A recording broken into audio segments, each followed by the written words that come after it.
எல்லாருக்கும் வணக்கம். என் பேர் ஜெயலக்ஷ்மி. நாங்கள் கிணத்துக்கடவுலேருந்து வர்றோம். எங்கள் வீட்டுக்காரர் கண்டக்டராக வேலை செஞ்சிட்ருந்தார். வேலை செய்கிறப்போ திடீர்னு ஸ்ட்ரோக் வந்து ரைட் சைடு தலையில் ஆப்ரேஷன் பண்ணோம். லெஃப்ட் சைடு கையும் காலும் ஒர்க் ஆகலை. 3 மாதம் வீட்டில் வச்சு எக்ஸசைஸ் கொடுத்தோம், எதுவும் சரியாகலை. அதுக்கப்புறம் இங்கே கோயம்புத்தூர் ஃபிசியோதெரப்பி சென்டருக்கு வந்தோம். இங்கே வந்ததுக்கப்புறம் 3 மாதம் டாக்டர்ஸ் டைம் சொன்னார். இப்போ 2.5 மாதம் தான் ஆச்சு. இப்போ ரெடி ஆகிட்டார். வர்றப்போ எதுவுமே சாப்பிடாம தூக்கிட்டு தான் வந்தோம்.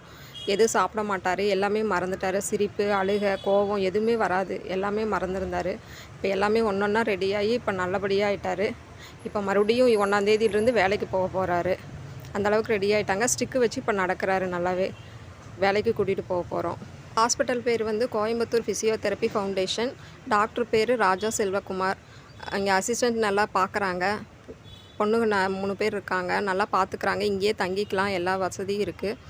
சீக்கிரமாக அவர் சொன்ன டைமுக்கு முன்னாடியே குணமாக்கி வீட்டுக்கு அனுப்பிடுறாங்க.